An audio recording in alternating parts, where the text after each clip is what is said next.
Everyone, तो कैसे हैं आप सभी? एक बार मेरे को फटाफट चैट बॉक्स में लिख के बता दीजिए कैसे हैं आप सब लोग। ओके, मैं देख रहा हूँ कि कम्युनिटी ऐप पे भी काफी लोग ज्वाइंड है और यहाँ पे हमारे पास जूम पे भी काफी लोग ज्वाइंड है। तो फटाफट से मेरे को एक बार बता दीजिए कैसे हैं आप सब लोग। Okay, great, absolutely amazing, sure. आज का सेशन हम शुरू करते हैं। आज आप सभी को पता है डिजिटल मार्केटिंग का आज 8वां सेशन और एक फाइनल सेशन है। आज दिव्या मैम आपको फिर से गाइड करने वाले हैं।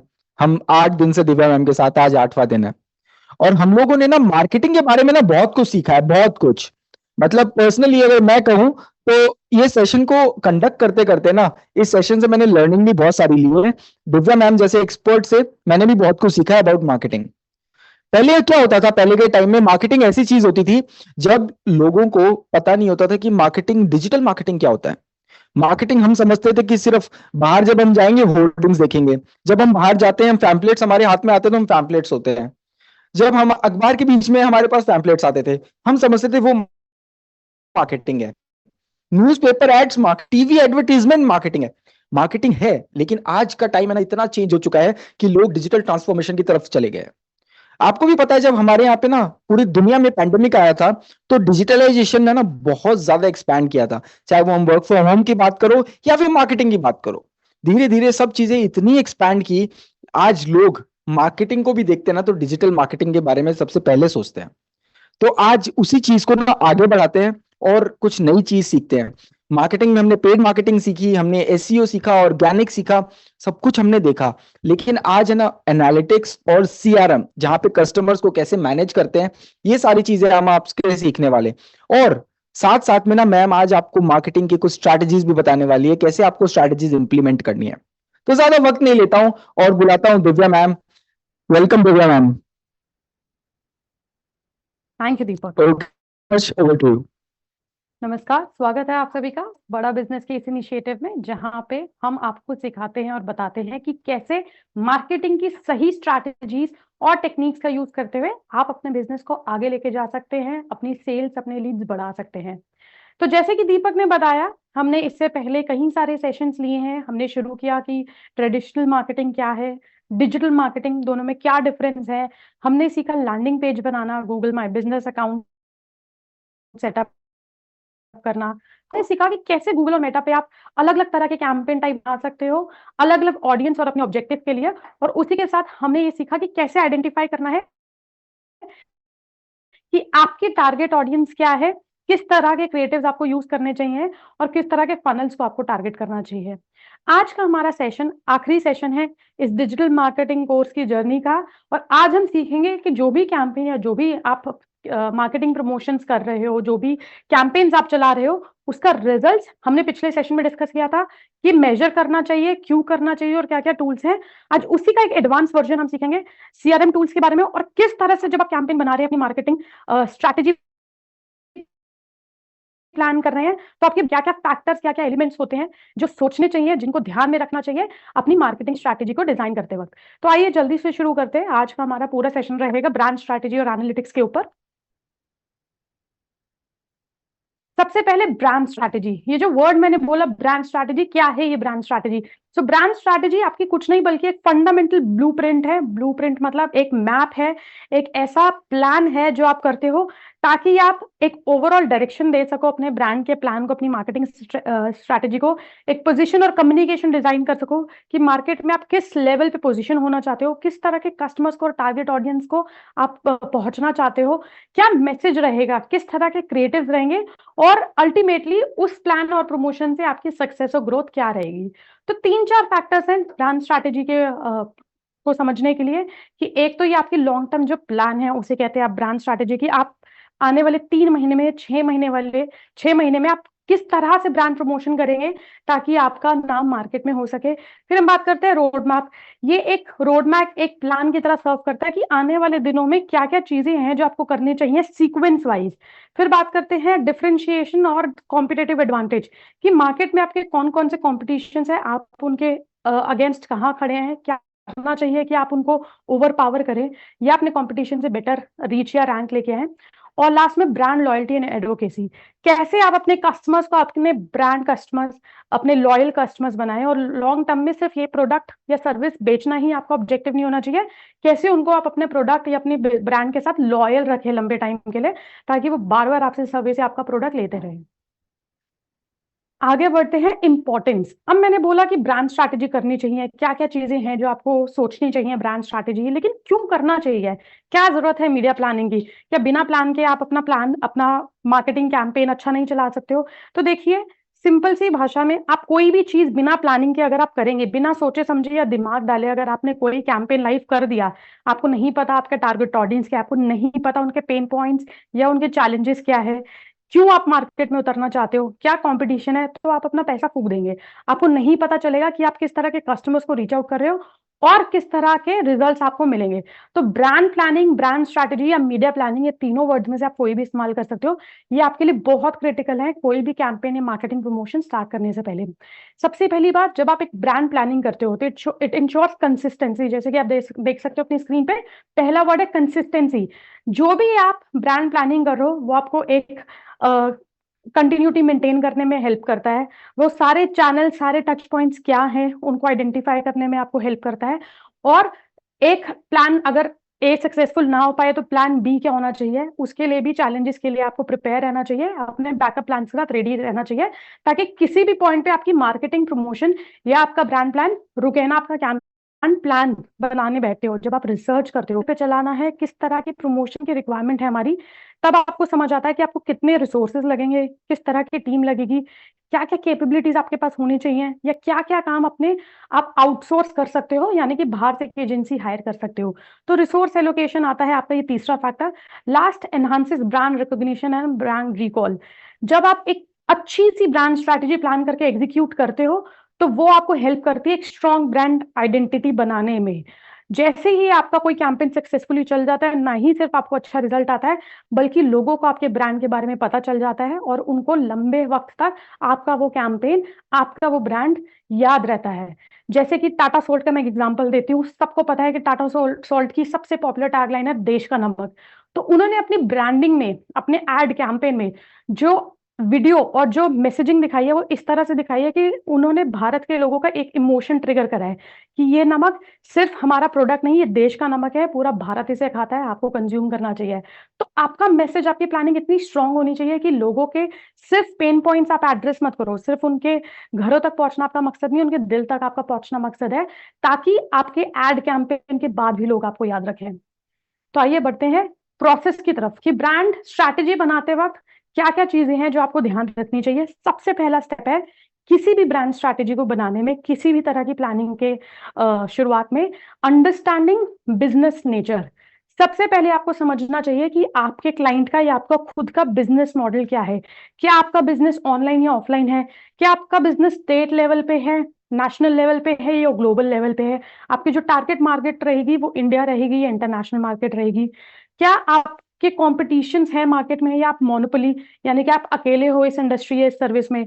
तो वो सब चीजें समझते हुए, वो सब चीजें जानते हुए, आप सबसे पहले आइडेंटिफाई करोगे कि क्या बिजनेस है, किस तरह का मेरा आगे टारगेटिंग रहेगा। तभी आप शुरुआत कर सकते हो एक ब्रांड प्लानिंग की, रिसर्च की, एक ब्रांड प्लान की। फिर बात करते हैं क्रिएट यूजर्स पर्सोनास। आपको याद हो तो जब हमने पिछले सेशन में डिस्कस किया था गूगल या मेटा के कैंपेन्स के बारे में, हमने बात करी थी ऑडियंस सेगमेंट्स की। हमने बात करी थी कि किस किस तरह के यूजर्स, किस किस तरह की टारगेट ऑडियंस आपकी हो सकती है आपके प्रोडक्ट के बेसिस पे। तो आपके लिए बहुत जरूरी है ये समझना कि आपकी टारगेट ऑडियंस क्या है, क्या क्या उनके डिजिटल टच पॉइंट्स है, मतलब कहाँ कहाँ कौन कौन से प्लेटफॉर्म्स वो ऑनलाइन यूज करते हैं जहां पे आप उनको रीच आउट कर सकें। फिर उनका डेमोग्राफिक्स क्या है, उनका बिहेवियर क्या है, उनका इंटरेस्ट क्या है, या उनका पेन पॉइंट क्या है।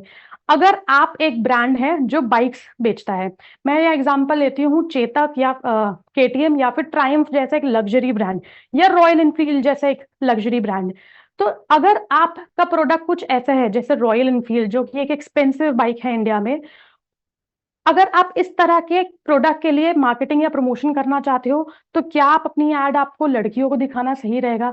तो आपको सोचना पड़ेगा मेरा प्रोडक्ट क्या है, किस तरह के टारगेट ऑडियंस को मुझे रीच आउट करना है। तो जब भी आप एक कागज, एक पेन या फिर एक शीट लेके बैठेंगे और आप सोचेंगे कि ये मेरा प्रोडक्ट है, इसका प्राइस रेंज ये है, ये इस तरह की टारगेट ऑडियंस में ज्यादा पॉपुलर है और इस तरह की सिटीज में ये बेचा जाना चाहिए। तो देखिए, अगर मैं ट्रायम्फ या फिर रॉयल एनफील्ड की बात करूं तो आपके दिमाग में सबसे पहले आएगा ये एक्सपेंसिव बाइक है। ये कोई भी पुअर क्लास या फिर मिडिल क्लास फैमिली का इंसान जिसको रोज सिर्फ ऑफिस जाना हो तो शायद अफोर्ड ना कर पाए एक 2-2.5 लाख की बाइक। फिर आपको सोचना पड़ेगा कि मेरी टारगेट ऑडियंस क्या है, इसके लिए हाउस वाइफ्स रहेंगी, क्या मेल रहेंगे, मेल भी रहेंगे तो वर्किंग रहेंगे या स्टूडेंट्स रहेंगे। वो सोचने के बाद आपको ये देखना पड़ेगा उनका इंटरेस्ट क्या है, उनके डिजिटल टच पॉइंट्स क्या है, कहाँ पे मैं अपने टारगेट ऑडियंस या कस्टमर्स को रीच आउट कर सकता हूँ इस तरह के प्रोडक्ट की एड दिखाने के लिए। अब हम बात करते हैं एनालाइज सर्च ट्रेंड्स। ये बहुत इंपॉर्टेंट, बहुत ही क्रूशियल स्टेप है आपका after identifying business model and user persona. Search trend जब आप सर्च करते हो, जब आप आइडेंटिफाई करते हो कि किस तरह के कीवर्ड्स लोग गूगल पे या दूसरे टूल्स पे डाल रहे हैं आपके प्रोडक्ट या सर्विस को ढूंढने के लिए, उससे आपको ये अंडरस्टैंडिंग मिल जाएगी, एक डायरेक्शन मिल जाएगी कि मेरे कीवर्ड्स के सराउंड होने चाहिए। या अगर आपके बिजनेस से पहले ऑलरेडी एक बिजनेस है जो सिमिलर प्रोडक्ट या सिमिलर सर्विस मार्केट में बेच रहा है, तो उनके आसपास उनके प्रोडक्ट के लिए लोग किस तरह के कीवर्ड सर्च करते हैं, ये आपको एक डायरेक्शनल अप्रोच देगा, आपको इस तरह बात की अंडरस्टैंडिंग देगा कि लोग क्या ढूंढते हैं जब वो गूगल पे जाते हैं। अगर आप अर्बन कंपनी है, आपके पास सैलून सर्विसेज है, एसी रिपेयर सर्विसेज है, बॉडी मसाज सर्विसेज है, तो ज्यादा से ज्यादा कीवर्ड्स क्या लोग डालते हैं, सर्च करते हैं, ताकि आप अपनी ब्रांड स्ट्रैटेजी, अपनी कम्युनिकेशन उसी तरह से डिजाइन कर पाए उन कीवर्ड्स को ध्यान रखते हुए। ये आपको दो तरह से हेल्प करेगा। एक, आपको अपने कैंपेन के अंदर क्या कीवर्ड्स डालने हैं या किस तरह का मैसेज डालना है अपनी एड कॉपी में। दूसरा, आपको अपने वेबसाइट पे या एप्लीकेशन में किस तरह का कम्युनिकेशन या किस तरह का कंटेंट यूज करना है। क्योंकि जो लोग सर्च कर रहे हैं गूगल पे जाके या किसी भी सर्च ब्राउजर पे जाके, उससे आपको ये पता चलेगा कि ज्यादातर लोगों का जो सर्च बिहेवियर है, जो ट्रेंड है, वो इस डायरेक्शन में है। और मैं वही कीवर्ड अगर यूज करूं अपने वेबसाइट के कंटेंट में तो वो ज्यादा रिलेट कर पाएंगे, ना कि कोई टेक्निकल या फिर कोई जार्गन यूज करे जो बहुत मुश्किल हो समझने में, जिसकी इंग्लिश बहुत कॉम्प्लिकेटेड हो। तो हमेशा ध्यान रखिएगा इन टूल्स का इस्तेमाल करके, जैसे आपका कीवर्ड प्लानर हो गया, गूगल का प्रोडक्ट, फ्री प्रोडक्ट है अगर आपके पास गूगल एड्स अकाउंट है, आपका एसईएम रश हो गया, आपका सिमिलर वेब हो गया। ये सारे टूल्स आपको हेल्प कर सकते हैं ये आइडेंटिफाई करने में कि किस तरह के सर्चेस लोग ऑनलाइन करते हैं। कीवर्ड रिसर्च करने के बाद आपको कीवर्ड आइडेंटिफाई करने पड़ेंगे। चौथा स्टेप आपका आता है आइडेंटिफाई सर्च फनल। अब मैंने एक कीवर्ड डाल दिया बाइक फीचर्स, पर क्या जरूरी है कि मैं वो बाइक खरीदना चाहती हूँ? हो सकता है मैं सिर्फ पढ़ना चाह रही हूँ, हो सकता है मेरे पास जो करंट बाइक है मैं उसके बारे में जानना चाहती हूँ, इसलिए मैं बाइक फीचर्स टाइप कर रही हूँ गूगल पे। फिर मैंने कुछ एग्जांपल्स दिए हैं, जैसे कि बाइक अंडर 2 लाख। अगर कोई ढूंढ रहा है टॉप 5 बाइक्स अंडर 2 लाख, इसका मतलब उनका ये बजट है 2 लाख और उसके अंडर वो बाइक देखना चाहते हैं। तो यहाँ पे हो सकता है कि आपका जो यूजर है, आपका जो कस्टमर है, उसका खरीदने का जो इंटेंट है वो ज्यादा हो। तो जो भी कीवर्ड्स आपको मिल रहे हैं अपने कीवर्ड रिसर्च में, आप उसे 3 फनल में, 3 बकेट्स में डिवाइड कर दीजिए। एक फनल में आप डालिए top level keyword, top funnel keyword, जिसमें आपको ये पता चल रहा है कि इंसान उस प्रोडक्ट के बारे में, आपके ब्रांड के बारे में शायद जानना चाह रहा है, लेकिन जरूरी नहीं है कि वो खरीदना चाहे। वो फीचर्स के बारे में पढ़ रहे हैं, वो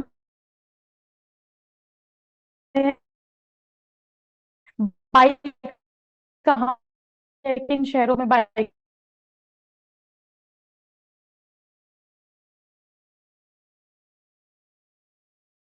यहाँ पे आपको पता चलता है इस तरह के जो कीवर्ड्स हैं वो आपके second book ride, book test ride और जाके इसके नियर बाय सेंटर्स कौन से हैं, इस तरह के जो कीवर्ड्स होते हैं आपको पता चलता है कि जब कोई टेस्ट राइड बुक करने की सोच रहा है, मतलब वो बॉटम फनल परचेज स्टेज के बहुत पास है। उन्हें ये देखना है कि आसपास कौन से सेंटर्स हैं, सर्विस सेंटर्स या आपके शोरूम्स कौन कौन से हैं, जहां पे जाके वो उस बाइक का या तो टेस्ट राइड ले सके या खरीद सके। तो आपको बहुत ही ध्यान से जो भी कीवर्ड्स आपने रिसर्च करे हैं 3 फनल्स में बांटने हैं, top funnel, mid funnel, bottom funnel.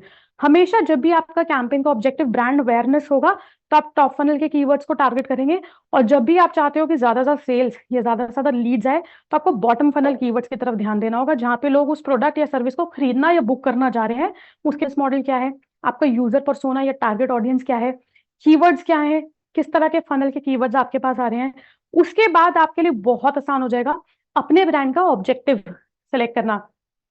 अगर आपको लगता है कि आपका बिजनेस ऑलरेडी मार्केट में है लेकिन ज्यादा से ज्यादा लोगों को नहीं पता है, उसका जो सर्च वॉल्यूम है वो बहुत कम है। सर्च वॉल्यूम क्या होता है? कितने लोग एक स्पेसिफिक एरिया में आपका ब्रांड नेम या आपका प्रोडक्ट सर्च कर रहे हैं। अगर दिल्ली जैसे एक शहर में आपकी लाखों में हजारों में सर्चेज हैं, ज्यादा से ज्यादा लोग गूगल पे सर्च कर रहे हैं, मतलब लोग ऑलरेडी आपके ब्रांड या आपके प्रोडक्ट के बारे में जानते हैं।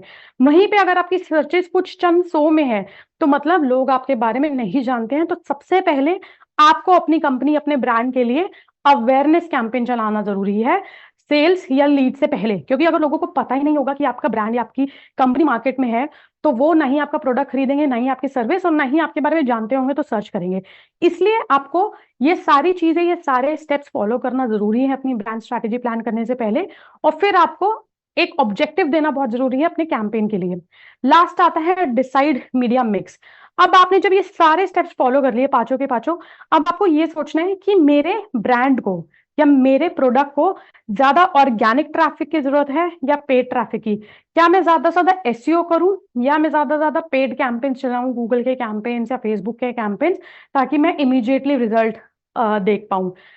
पेड कैंपेन्स में भी आपको ये डिसाइड करना पड़ेगा किस तरह के चैनल पे आप ऐड रन करना चाहते हो। क्या आप गूगल पे कैंपेन शुरू करना चाहते हो, क्या आप मेटा पे कैंपेन शुरू करना चाहते हो, इंस्टाग्राम पे या स्नैपचैट पे।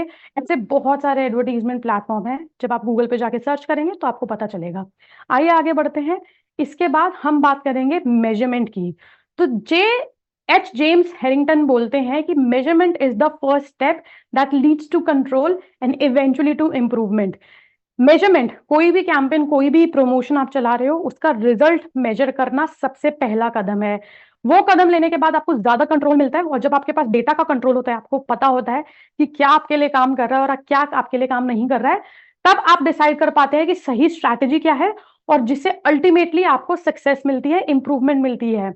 अच्छा, जो लोग नहीं जानते जेम्स हेरिंगटन को, ये एक ऑथर है, इन्होंने 35 से ज्यादा बुक्स लिखी हैं और इन्होंने कई ज्यादा सॉफ्टवेयर पैकेजेस बनाए हैं ताकि आप अपनी परफॉर्मेंस को ट्रैक कर सकें और इंप्रूव कर सकें। अब सॉफ्टवेयर की बात करें तो हम आगे पढ़ेंगे कि सीआरएम टूल्स क्या होते हैं। हमने पिछले कुछ सेशंस में पढ़ा कि आप अपने रिजल्ट्स को कैसे मेजर कर सकते हो, कैसे कन्वर्जन ट्रैकिंग बना सकते हो, सेटअप कर सकते हो, और कैसे गूगल एनालिटिक्स या सिमिलर टूल से आप उन डेटा को एनालाइज कर सकते हो।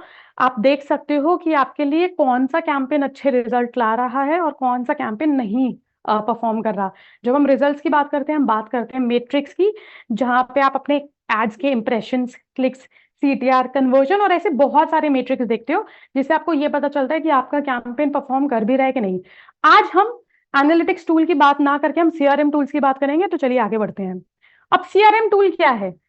सीआरएम टूल का सिंपल सा फुल फॉर्म है कस्टमर रिलेशनशिप मैनेजमेंट।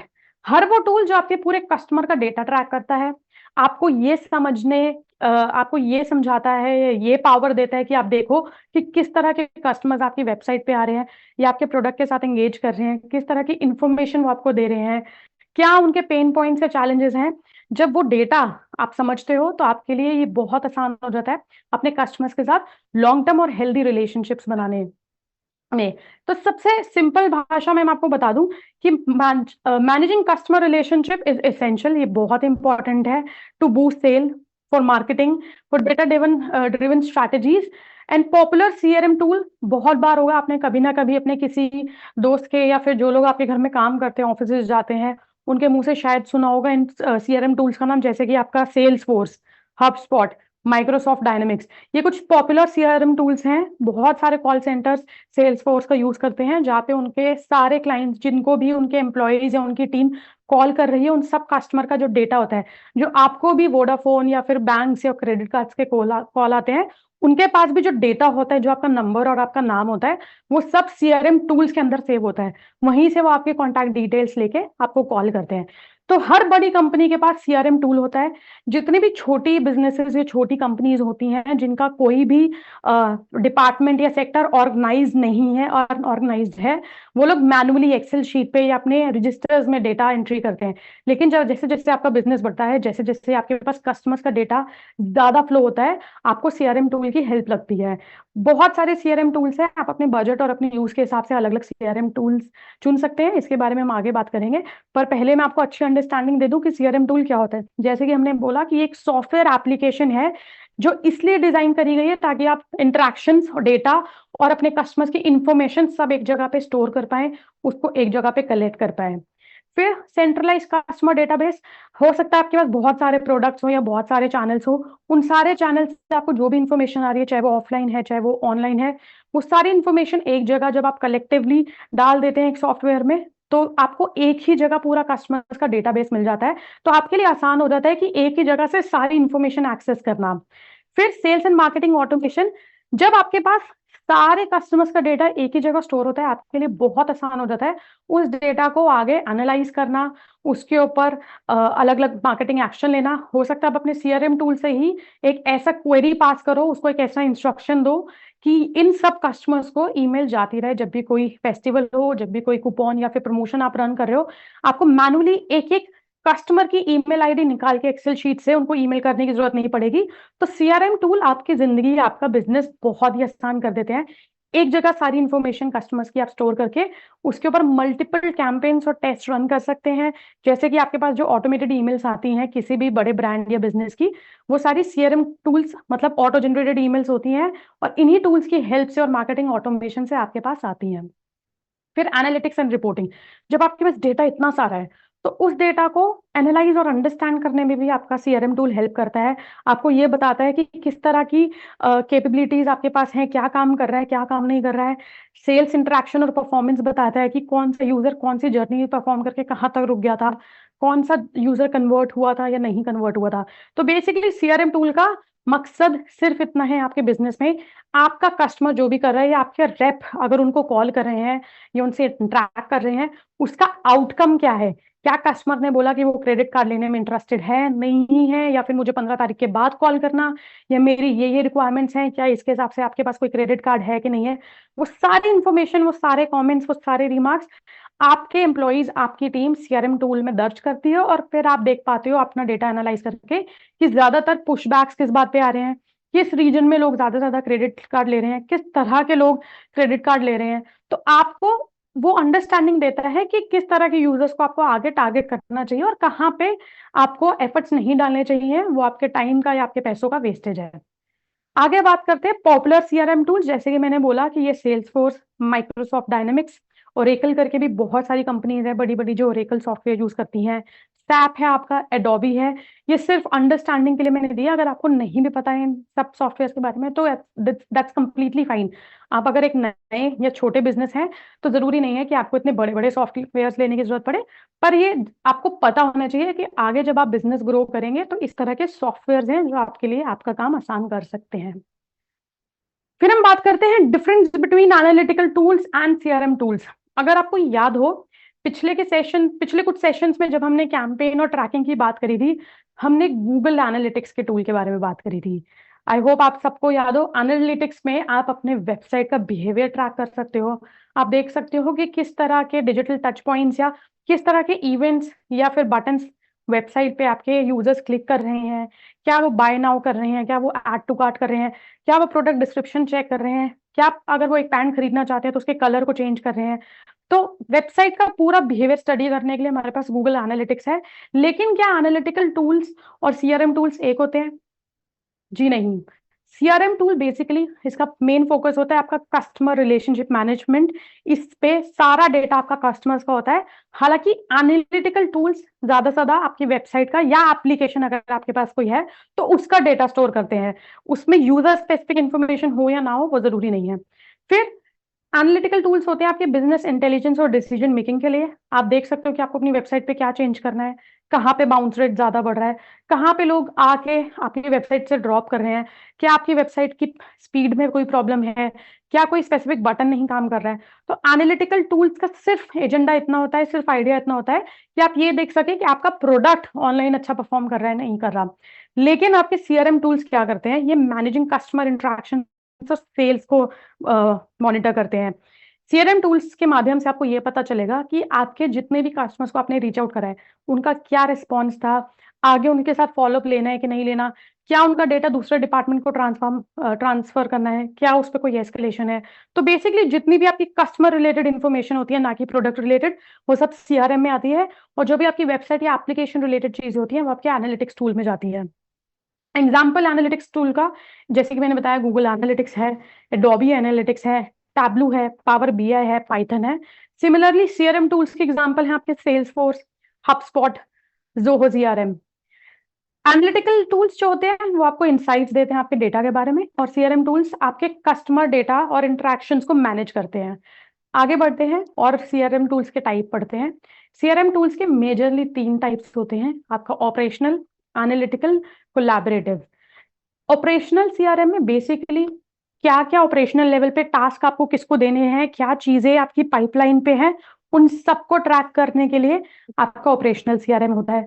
फिर आता है एनालिटिक, जो भी आपने डेटा फीड कर अपने सीआरएम टूल में, उसको एनालाइज करना कि आपने एक लीड डाली कि मेरे को XYZ यूजर का फोन आया था, वो लोग इंटरेस्टेड है हमारा केबल सर्विस लेने में या इंटरनेट सर्विस लेने में।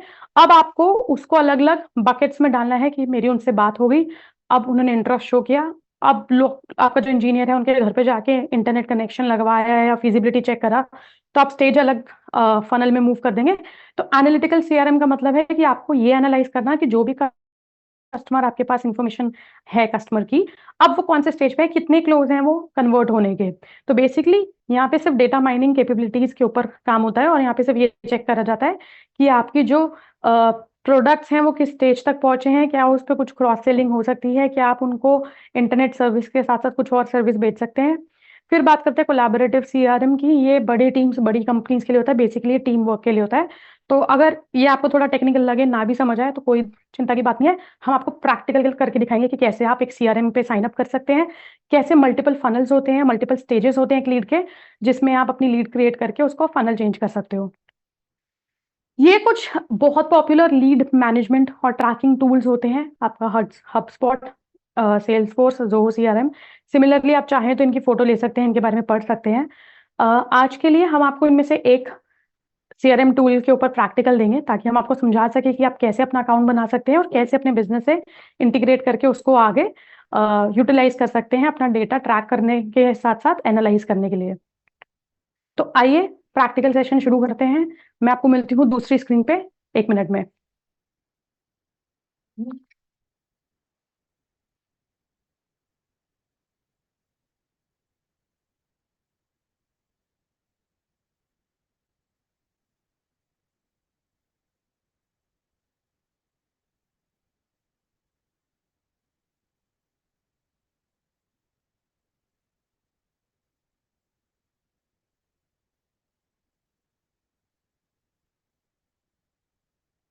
आई होप आप सभी को मेरी स्क्रीन दिख रही हो। ये है आपका जोहो का सीआरएम टूल, इसको कहते हैं जोहो बिगिन। जिन आप में से जिन लोगों का अकाउंट नहीं बना हुआ है, आप सिंपल जाके गूगल पे टाइप करेंगे जोहो,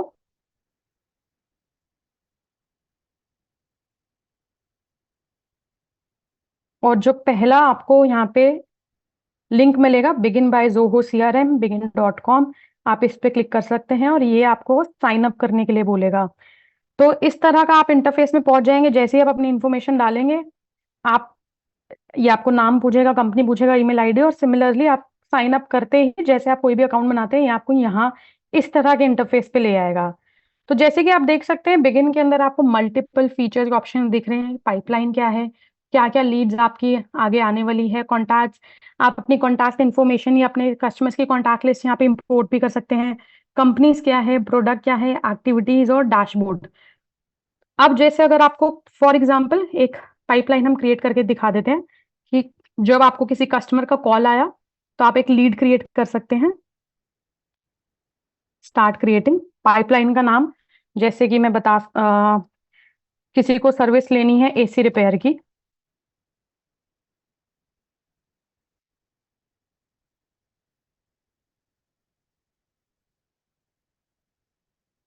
किसी ने टिकट रेस करी है, या किसी ने एक डील क्लेम करी है अर्बन कंपनी की, एप्लीकेशन पे जाके परमिशंस, नेक्स्ट।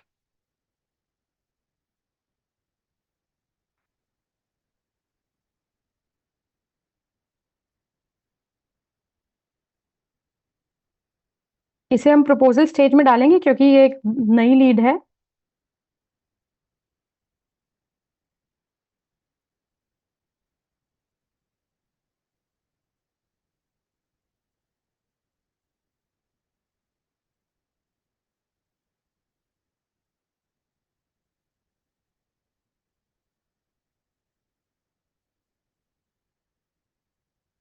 जैसे ये सारी इन्फॉर्मेशन आप इसे प्रोवाइड कर देंगे, company name, deal name, company name, contact name, और यहाँ पे सेव करेंगे,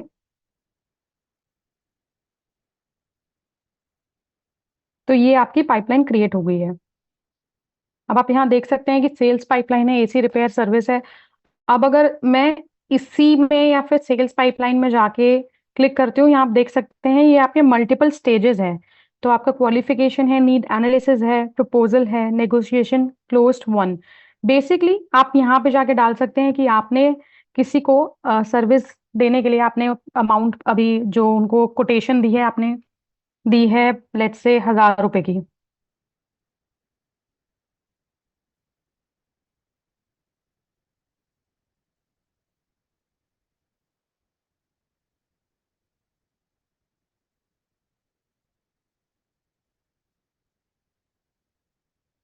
और क्लोजिंग डेट आपको एक्सपेक्टेड है कि आप 15 मई तक इसको क्लोज कर देंगे।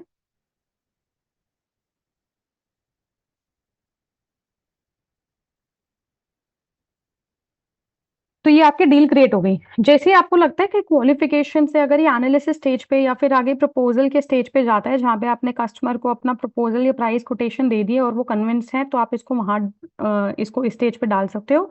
जहाँ आपको लगे ये नेगोशिएशन स्टेज पे है, या कस्टमर अभी आपसे प्राइस को लेके बहस कर रहा है या उसको कम करने के लिए प्राइस बोल रहा है, तो आप सिमिलरली इसको अलग अलग स्टेजेस में मूव कर सकते हो। आप देख सकते हो कितना सिंपल है, आपको बस एक स्टेज से दूसरे स्टेज पे।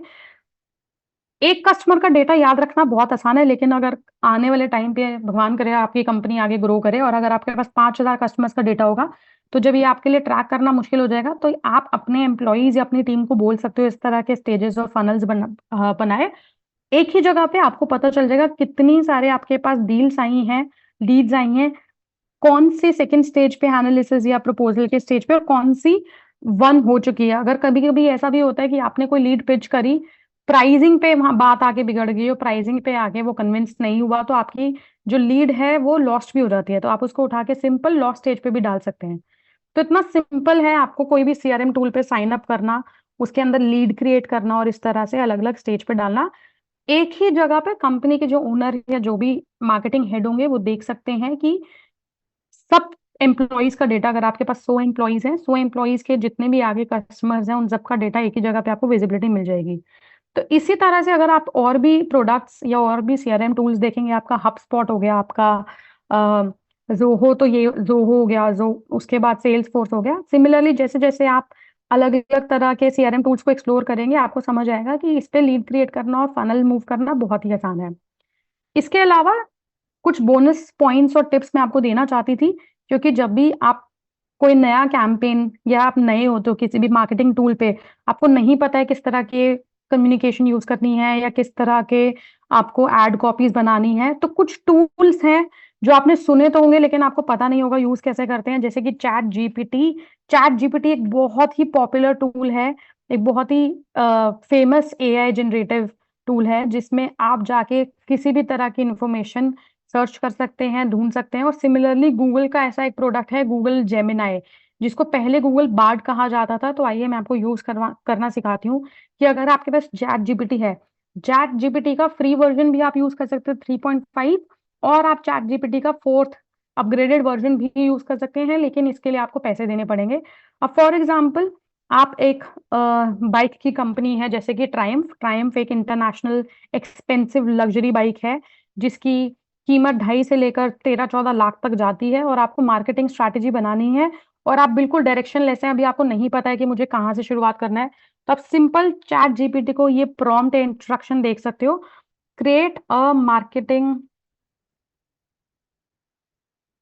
Plan for a bike like Triumph for India market using Google and Facebook ads. In a table form. यही हम सीधा सेम कॉपी पेस्ट कर लेंगे, एंटर। अब आपने चैट जीपीटी को बोल दिया कि मेरे लिए एक मार्केटिंग प्लान बनाओ, टेबल फॉर्म में एक प्रोडक्ट है मेरा ट्रायम्फ, मार्केट है मेरी इंडिया, किस तरह का मेरा मार्केटिंग प्लान होना चाहिए। देखिए चैट जीपीटी ने विद इन फ्यू सेकेंड्स आपको बोल दिया है कि आप इस तरह के ऑब्जेक्टिव के लिए कैंपेन चला सकते हो। Increase awareness, generate lead, drive convergence. Strategy आपकी क्या रहेगी? Collaborate with popular biking influencers on YouTube. जितने भी यूट्यूब पे बाइकर्स हैं, ट्रैवलर्स हैं, जो बाइक राइड्स पे जाते हैं, उनके साथ आप कोलैबोरेट कर सकते हो, उनको कुछ पैसे देके अपनी बाइक यूज करने दे सकते हो और उनको बोल सकते हो कि अपने यूट्यूब चैनल पे वो आपकी बाइक को प्रोडक्ट रिव्यू करें, यूज करें, लेके जाएं, लोगों को उसके फीचर्स बताएं। टैक्टिक आपका क्या रहेगा कि identify and reach out to top biking influencers in India, offer them free test rides. इसने ये तक आपको बताया कि आपकी स्ट्रैटेजी के साथ साथ टैक्टिक ये रहेगी और टाइमलाइन के कितने टाइम तक आपको ये एक्टिविटी करनी चाहिए। सिमिलरली आप गूगल डिस्प्ले नेटवर्क, क्योंकि अवेयरनेस है तो सर्च ना चला के पहले डिस्प्ले चलाइए, जिसपे आप इमेजेस दिखा सकते हैं, कराउजल या फिर क्रिएटिव के माध्यम से आप अपनी एड्स प्रमोट कर सकते हैं। आप अपनी बाइक की ब्यूटीफुल पिक्चर्स दिखा सकते हैं, उसके फीचर्स और यूएसपी दिखा सकते हैं। इसने आपको यहाँ पे टैक्टिक में बोला है कि आप आई कैचिंग बैनर एड्स बनाइए, जिसमें आप बाइक के फीचर्स को मेंशन कीजिए, उसके बेनिफिट्स को मेंशन कीजिए। ये भी कैंपेन आप 1 से 3 महीने तक चला सकते हैं। फिर इसने बताया आप दूसरा ऑब्जेक्टिव लीड्स ट्राई कर सकते हो, जिसमें आप फेसबुक का लीड जनरेशन कैंपेन चलाओ और उसमें डिस्काउंट्स ऑफर कर सकते हो आप अपने टेस्ट राइड्स के लिए। यहाँ तक कि आप गूगल सर्च कैंपेन भी चला सकते हो, targeting keywords related to high end bikes, emphasising bikes superiority. जैसे कि मैंने आपको बताया था कि जब आप कीवर्ड रिसर्च करते हो, आपको 3 तरह के कीवर्ड फनल चाहिए। एक टॉप फनल के लोग टॉप लेवल पे क्या सर्च कर रहे हैं, उनको बाइक खरीदनी जब नहीं होती है तो वो सर्च करते हैं किस तरह की बाइक्स इंडिया में अवेलेबल है, क्या फीचर्स हैं, क्या स्पेसिफिकेशन है, कौन कौन से कलर्स में अवेलेबल है, जब वो ज्यादा से ज्यादा उस प्रोडक्ट के बारे में पढ़ रहे होते हैं। यहीं पे इसने आपकी स्ट्रैटेजी के साथ साथ आपको टैक्टिक बताया है। कंपेलिंग एड कॉपीज बनाइए, उसके अंदर आप बाइक का यूएसपी, हाई सेलिंग पॉइंट बताइए, या फिर आप एक कीवर्ड रिसर्च कीजिए और देखिए कि किस तरह के सर्चेस लोग गूगल पे कर रहे हैं बाइक के रिगार्डिंग। फिर लास्ट में इसने आपको बोला आप कन्वर्जन ऑब्जेक्टिव के साथ भी कैंपेन चला सकते हो, जिसमें आपको रीटारगेटिंग करनी है। जब आप ये दोनों कैंपेन्स चला लेंगे और आपके पास बहुत सारे ऑडियंस का डेटा आ जाएगा, ऑडियंस कोहॉर्ट बन जाएंगे, तो आप उन्हीं कस्टमर्स को दोबारा अपनी ऐड दिखा सकते हो री एंगेज करने के लिए, जिन्होंने पहले इंटरेस्ट दिखाया है लेकिन वो कन्वर्ट नहीं हुए, मतलब उन्होंने अभी तक या तो टेस्ट राइड बुक नहीं करवाई है या आपकी बाइक खरीदी नहीं है। और सिमिलरली उसकी स्ट्रैटेजी, जिस तरह से आपने चैट जीपीटी को यूज करा, सिमिलरली आप गूगल जेमिनाई को भी यूज कर सकते हो। डिफरेंस ये है कि चैट जीपीटी आपका अपडेटेड नहीं है। चैट जीपीटी में आपका जो डेटा है वो सितंबर लास्ट ईयर तक आता है, 2023 तक, लेकिन जो गूगल का प्रोडक्ट है गूगल जेमिनाई, ये काफी एडवांस और अप टू डेट है। अगर सेम प्रॉप्ट आप यहाँ पर डालेंगे तो आप कंपेयर कर सकते हैं कि ये आपको किस तरह की स्ट्रैटेजी या किस तरह का प्लान बना के देगा।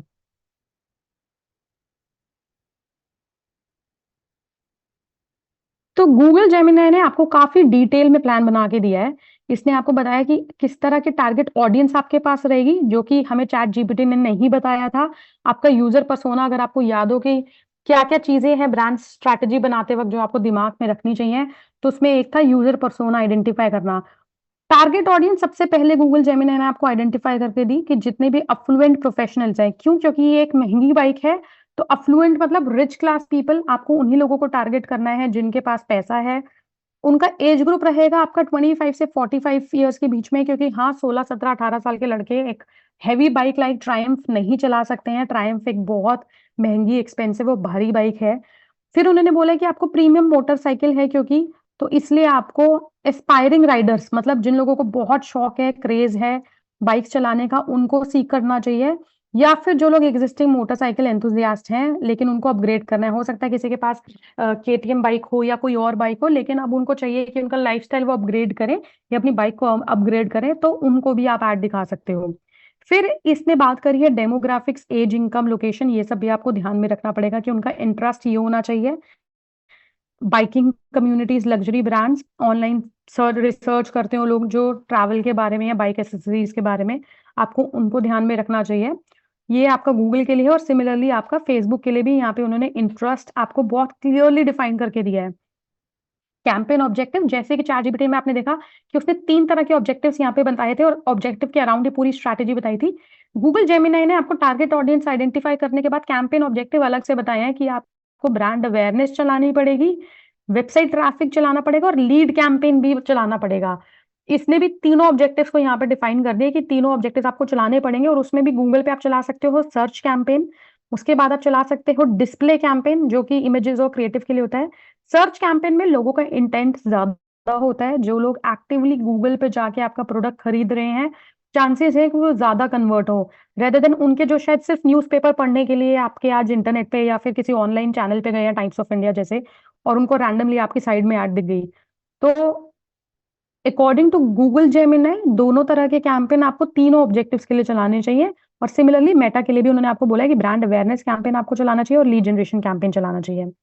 एड क्रिएटिव के बारे में भी इन्होंने पूरी गाइडेंस दी है कि किस तरह का सीटीए होना चाहिए, किस तरह के विजुअल्स होने चाहिए, एड कॉपी किस तरह की लिखेंगे उसके ऊपर पूरी इंफॉर्मेशन है, लैंडिंग पेज कैसा रहेगा, मोबाइल फ्रेंडली भी होना चाहिए वेबसाइट के साथ साथ, क्योंकि ज्यादातर लोग यूट्यूब और इस तरह के प्रोडक्ट्स को फोन पे सर्च करते हैं ना कि डेस्कटॉप पे बैठ के। तो वो सब चीजें भी आपको बहुत क्लैरिटी के साथ गूगल जेमिनी ने यहाँ बताई है, और ये भी बताया कि आपको बजट एलोकेशन कितना कैसे करना है। इसने बताया है कि आप ए बी टेस्ट चलाएं, आप देखिए कि कौन से कैंपेन आपके लिए चल रहे हैं कौन से नहीं।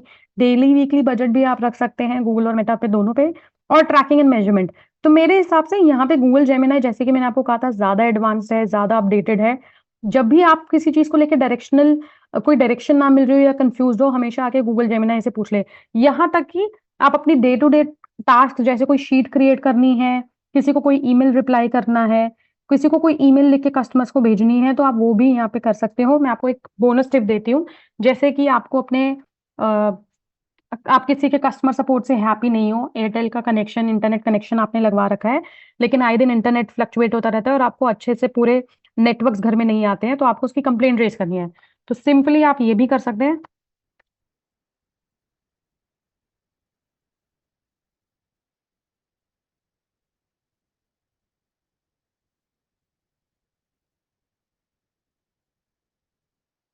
तो अगर आपको क्लियरली नहीं दिख रहा है, मैं आपको एक बार बता देती हूँ। मैंने यहाँ पे लिखा है कि write an email to Airtel support complaining about the internet connection. आप चाहे तो यहाँ पे इसको वर्ड लिमिट भी दे सकते हैं, अगर आपको बहुत लंबी ईमेल नहीं लिखनी है, लेट्स से 150 वर्ड्स। आप जैसे गूगल जेमिनाई को बोलोगे वो वैसा काम करेगा। तो विद इन सेकेंड्स आप देखोगे आपको 2 से 3 ड्राफ्ट यहाँ मिल जाएंगे, और ये पूरी डिटेल्ड ईमेल उन्होंने यहाँ पे लिख दिया है।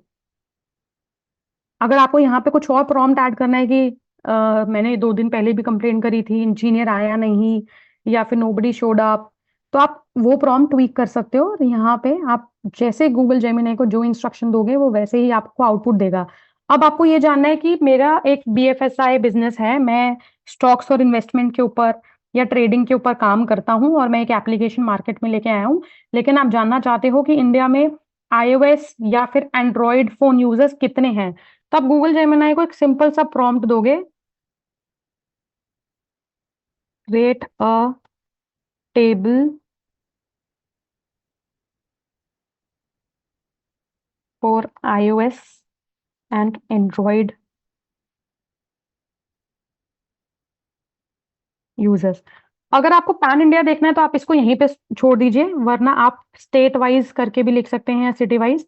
अब मुझे देखना है कि अलग अलग शहरों में कितने iOS यूजर्स हैं और कितने एंड्रॉयड फोन यूजर्स हैं, कितने लोग एप्पल का फोन यूज करते हैं और कितने लोग बाकी सब सैमसंग आपका या फिर वन प्लस या बाकी तरह के फोन यूज करते हैं। Create a table for iOS and Android users state wise in India.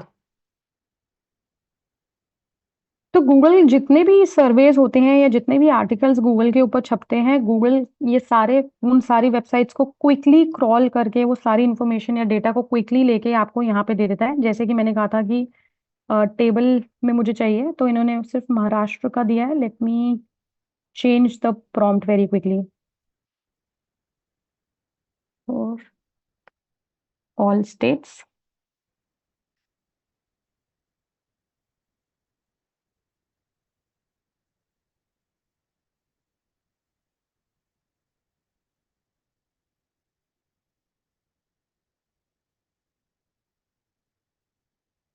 अब क्योंकि मैं इसके पुराने आंसर से सेटिस्फाई नहीं थी, तो मैंने इसको एक और बार प्रॉम्प्ट ट्वीक करने के लिए बोला है। हालांकि यहाँ पे डेटा मुझे बहुत सही नहीं मिल रहा है, इन्होंने एक एडिशनल इन्फॉर्मेशन के लिए एक आर्टिकल का लिंक भी दिया है, तो हो सकता है इस आर्टिकल में जो इन्फॉर्मेशन आप देख रहे हो आपको मिल जाए।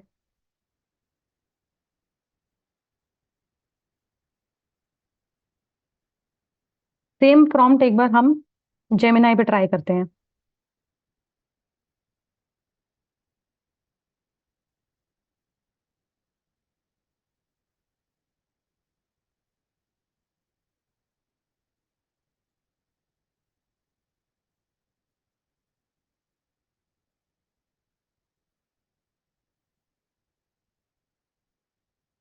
हम चैट जीपीटी को भी ये बोल रहे हैं कि हमें फोन पेनिट्रेशन पेनिट्रेशन मतलब बताओ आईओएस और एंड्रॉयड के कितने यूजर्स हैं सारे स्टेट्स में, for all states in India, give the information on state level.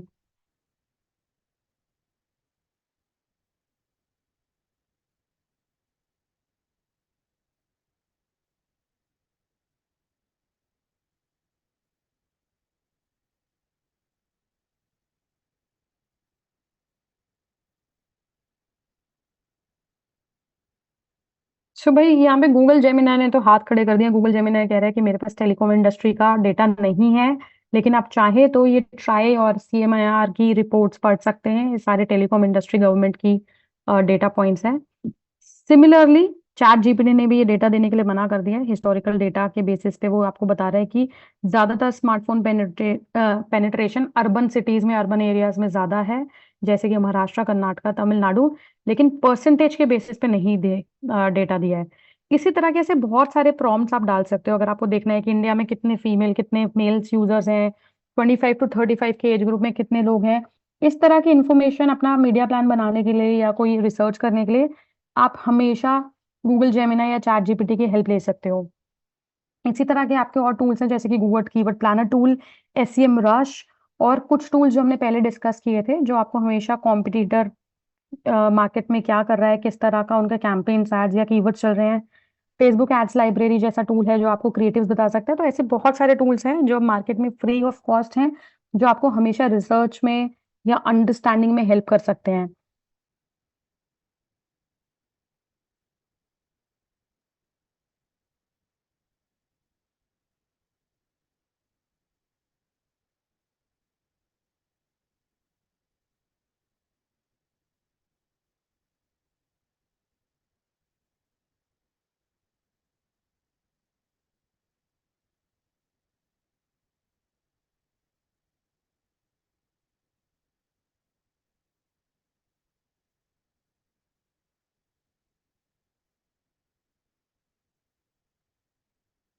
तो आशा करती हूँ जो भी मैंने आपको समझाया, हो सकता है क्योंकि टेक्निकल था थोड़ा बोरिंग आपको लगा होगा, लेकिन ये छोटे छोटे टूल्स और ये छोटी छोटी लर्निंग या जो टिप्स मैंने आपको आज दी हैं, ये आपके बिजनेस के लिए बहुत हेल्पफुल होने वाली हैं।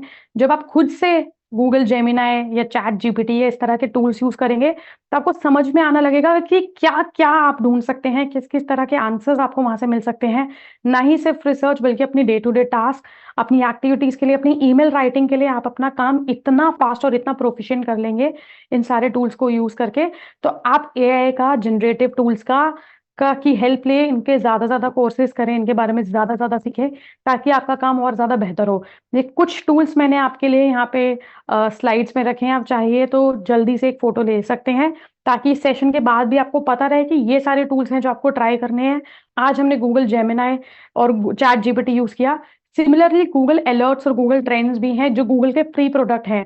गूगल अलर्ट्स के माध्यम से आप किसी भी स्पेसिफिक इंडस्ट्री, किसी भी स्पेसिफिक प्रोडक्ट के अराउंड जितनी भी न्यूज गूगल पे आ रही है वो सब अपनी ईमेल पे मंगवा सकते हैं। जी हाँ, ये एक छोटा सा टूल है जो आपको इतना हेल्प करेगा। अगर आपको जानना है कि स्टॉक मार्केट के अराउंड या बिटकॉइन के अराउंड मार्केट में क्या क्या न्यूज है, आप चाहते हो वो आपके ईमेल में आए, तो आप अपनी ईमेल आईडी में रजिस्टर करके, मतलब साइन इन करके, सिर्फ गूगल पे जाके गूगल अलर्ट्स टाइप कीजिए। अलर्ट्स टाइप करने के बाद सर्च आइकन पे आप क्लिक करके बिटकॉइन या फिर बिटकॉइन के अराउंड जो भी आपको न्यूज पढ़नी है, सुननी है, उसके रिलेटेड आप कीवर्ड डालिए। कीवर्ड डालने के बाद आप सेव कर दीजिए। आपको उसके अराउंड जितनी भी न्यूज़ होगी, सब आपके इनबॉक्स में आ जाएगी। बहुत बार ऐसा होता है कि हम न्यूज़पेपर्स नहीं पढ़ पाते। दुनिया की सारी न्यूज़ पढ़ना या हर डेटा या हर एक इंफॉर्मेशन पे एक्सेस होना ज़रूरी नहीं है। तो गूगल अलर्ट्स एक ऐसा बहुत ही पावरफुल टूल है, जो आपको जिस तरह की इंफॉर्मेशन, जिस तरह का प्रोडक्ट या जिस तरह की न्यूज़ आप चाहते हो आपकी ईमेल आईडी पे आए, उसी तरह के कीवर्ड आप डाल के सेव कर दीजिए और सब कुछ आपकी ईमेल पे आ जाएगा, ताकि आपको सारे अपडेट्स मिलते रहें। फिर आते हैं गूगल ट्रेंड्स। गूगल ट्रेंड्स भी एक बहुत अच्छा प्लेटफॉर्म है, जैसे कि कीवर्ड प्लानर टूल है। गूगल ट्रेंड्स आपको ये बताता है, जो भी आप शहर या देश सेलेक्ट करेंगे, उस सिटी या कंट्री को सेलेक्ट करने के बाद आप कोई भी कीवर्ड डाल दीजिए, किसी भी, जैसे फॉर एग्जांपल शाहरुख खान आपने डाल दिया, तो गूगल ट्रेंड्स आपको बता देगा कि इस कंट्री में इस कीवर्ड के अराउंड क्या सर्चेस हो रही है, लोग क्या जानना चाहते हैं शाहरुख के बारे में, क्या सर्चेस कर रहे हैं वो शाहरुख खान के अराउंड। तो गूगल ट्रेंड भी एक फ्री टूल है, वो आपको बताता है कि गूगल पे अभी क्या ट्रेंड है, किस तरह के टॉपिक के बारे में लोग ज्यादा से ज्यादा सर्च कर रहे हैं। जब भी आईपीएल आता है या फुटबॉल आता है या फीफा, उस अराउंड उस सीजन के टाइम पे लोग इतना ज्यादा आईपीएल के बारे में सर्च करते हैं या फीफा के बारे में सर्च करते हैं, तो गूगल के ट्रेंड लिस्ट में वो टॉप पे आ जाते हैं। तो गूगल ट्रेंड पे जाके एक्सप्लोर कीजिए, फ्री टूल है, आपको बहुत इंफॉर्मेशन, बहुत सारा डेटा मिलेगा। फिर वेब एनालिटिक्स, जैसे कि हमने बात करी, गूगल एनालिटिक्स है। आंसर द पब्लिक करके एक टूल है, जो कि नील पटेल का है।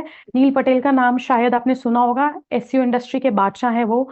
एसईओ के बारे में बहुत इंफॉर्मेशन और बहुत सारे ब्लॉग्स देते हैं। तो उनका एक टूल है answer the public. Answer the public के अंदर भी आप जाके कोई भी कीवर्ड डालेंगे, तो वो आपको बताएगा उस कीवर्ड के बारे में लोग गूगल पे क्या सर्च कर रहे हैं, बिंग पे क्या सर्च कर रहे हैं, टिकटॉक पे क्या सर्च कर रहे हैं और यूट्यूब पे क्या सर्च कर रहे हैं। एक ही प्लेटफॉर्म पे आपको सारे चैनल्स के सर्चेस पता चल जाएंगे। ये सारे बहुत पावरफुल टूल्स हैं, आप जाइए, इस्तेमाल कीजिए, प्रैक्टिस कीजिए और जानिए कि आपको कितनी डेटा या कितना इंफॉर्मेशन और कितने कीवर्ड्स इनसे मिल सकते हैं। तो आज के लिए आई होप आपको समझ आया हो। आज के लिए इतना ही है। कोई क्वेश्चन, कोई डाउट है, आप चैट बॉक्स पे डालिए और हम बहुत खुश होंगे इनको आंसर करने में।